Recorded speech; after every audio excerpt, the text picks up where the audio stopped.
Kalijan ishinillee numa jirtee Allee kadiyyaa jana janaarte jechuun dhugaadha. Ani moo isin natti matee bara.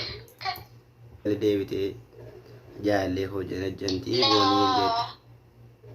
Ani beektaa shamarri tuun keerii qabdu ani namatti naasa wallahi tokko meseejii walii barreessinee nagaa rabbii isayyuu. Jaalaluma si qabnaanii tiktokee dhiifte malee kaa. Ani ofirraa fageessitee abbaa manaa kootu jaallee hojii ajjanaa jirti jette.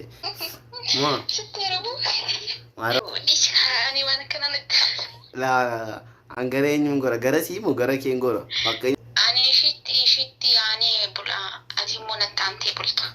Ma isinoo kophaa bultii kama jo isinis akkuma keena barbaadde. Ani ishitti Kakkabalaa buluu fi yeroo isiin garagaltee na barbaadde.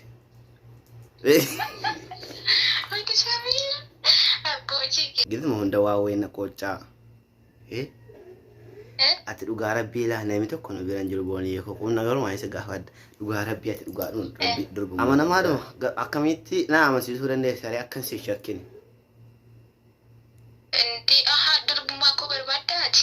Indee yoo akkamii. Bareedaa gaa. Situ waliin dhee bara. Booni bara. Kan isin jedhu.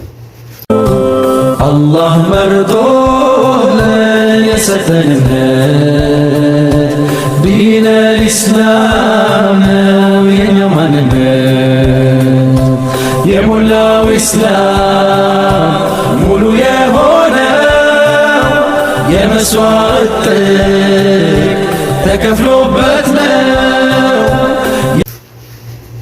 أتدوريه هذا من دي تيك توك ما يبد TikTok irra my bed.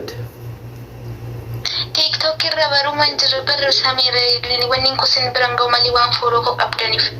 Namni follow ko dia lajuru. Wani nani gadi su berangau mali fakatembe. Ma isi katte ture? Bayi tokko na katte ture TikTok ingi gaze sadi afur yuli amma mo nam wani nani post ko na follow ko dia lajuru berangau. Yani kan berapa nih wae nemo video yang orang update itu saat ini namanya online aja ru gak isi malah belum kan orang update gak di sini. Namni bari nu harga garu warra polo ko jala juru mali kan inar gini. Tiarga anjur fain jadi kadi jalan no. Ujung jur tuh. Kadi jalan ishinillee numa jirtee garu wada taasaan duroon namatti naasoban. Amma kam amanat lenar ni wawan si gaafachuu dhufe ambartee wamatee wayi. Ashi. Jaalallee kadiyyaa jana janaarte jechuun dhugaadha. Ani moo? Jala jala. Dhugaadha. Isin natti matee bara. Kadijaa kami? Indee kadijaa shawaan beektu ati.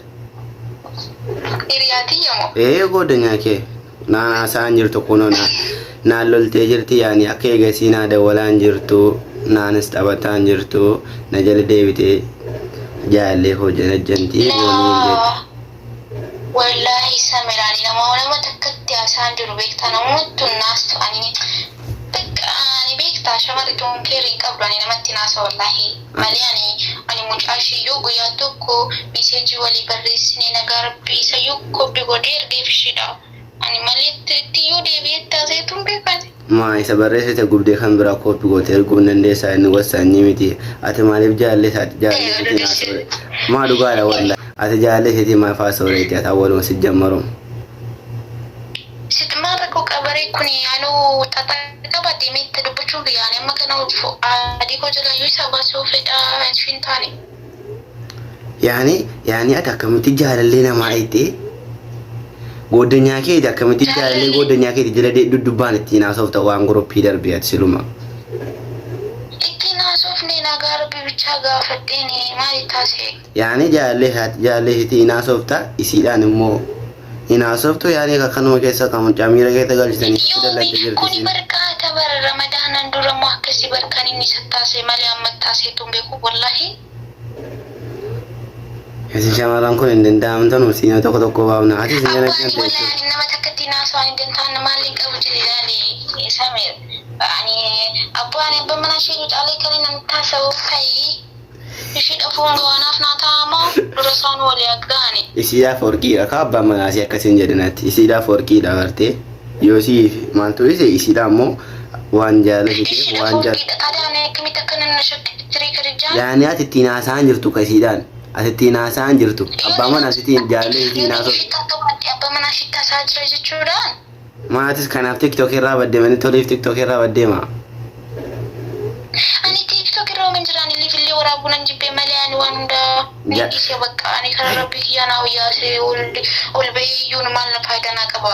Jaalalli qabe miti miskiina wallaahi gara nama. Miti? Jaalalli yeroo qaba abbaa manaa kirichaamu. yaani kaayisi isa ta'us naa biraata jaalaluma si qabnaanii TikTok dhiifte malee ka eegasii TikTok irra guyyaa tokko irraan dhabamtu amma kunoo laayivii galaan jirtu viidiyoon kee badaa deemaan jiru bakka yaani giraa nu gabbee bakka yeroo amma kadijjaan immoo dhuftee deengadda natti himteeyyuu naa ta'uu dabalee dalagaa irraa jedhu haa mucaan kanatti jirtiidha jechuun aniyyuu bakka natti dhaga'ame bartee shakkuu eegale. No, waan jaalalaati fi waan TikTokii garaagarummaa qaba. Jaalala TikTokiin TikTokidhaan immoo achilii birra bee isin wajjin yeroo naasa'u isayyuu namoonni hedduun ajjabadhu fuula kee maalii naan jechaa jiranii. Bakka ani kanuma kanatti wallaahi ani liifillee dhufu na jibbisiisee viidiyoolee bakka ofirraa qannasee jechuudha. Ani immoo mana kanatti immoo mana kana miti beeruutu kana keessatti fuula koo ajjabachuun danda'u. Isa immoo ajjabachuun illee dhiisuun illee mirga kooti beekte ani rabbiif jecha yoo nu hojjedhe malee namaaf jecha nu hojjedhu beektaa waan hundayyuu. Inni sirriidha. Inni fedhii keeti bartee. Kanaaf bakka ani afaan manamaatti iyyuu jedhee wallaahi viidiyoolee irraa qannasee bakka waan hundayyuu jechuudha. Manaaf fayyadu waan ta'eef. Malee abbaa manaa kadijjaatiin itti janaan jirtu ittiin haasa'an jirtu ati.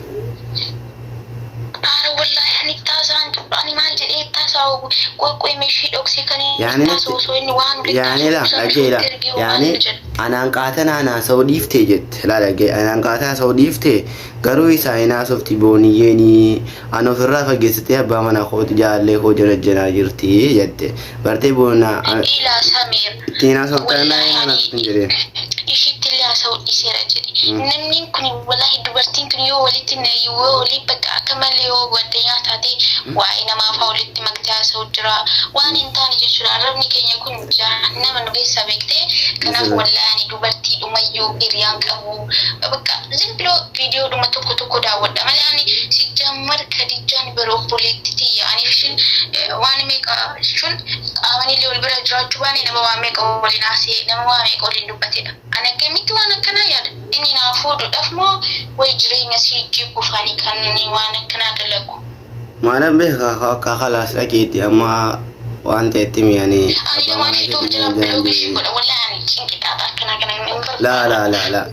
la bilookii goonaan dhugaa jinaatti jechuudha. La dhugaa ala yoo bilookii goote anumatu si shakka bartee yaani kan eegii kanatti hin qabaanne maa bilooktu yoo itti qabaatte bilooki eegatti hin qabaanne immoo dhugaa jirtu bari malee. Nama waan akkanaa na xaraxaree nama waan akkanaa na shakku faana yoo guyyuma takka illee dubbachuun fedhu isa miiraani wallaahi nama yoo ni jaalladhe ni jaalladhe qulqulluu namatti yaadda. Shari'aan gaafuritti fuudha jedhani amma fuudheera jettee nan jibbitaa anatti na heerumtu adamma.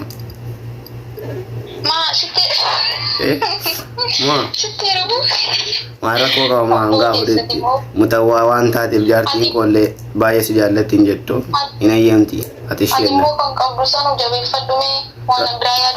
Rakkoon qabu hanga afuriitti jedhaniiti shari'aan. Kanaafuyyuu ati maali? Isinan bulfadha rakkoon qabu bartee isinan bulfadha yaani dabalatan barbaada kaasi kana otoo argadhe baay'ee tokko dasira jedhan jettu jaartiin koo laamaan fakkaatti bartee dhugaan siin jedhaara hangalli qal'daan jiru. Samiraan obboleessa kiyyaa si ilaala jedhee ammallee fuudha feeruma waan yaadii tokkoon qabu. Ani immoo abbaan masaanuma jibbaa ani maal akkamitti ishee masaanuma jibbaa. Garuu osoo duraan silaa osoo ani fata osoo duraa wal fuune ani dubartii.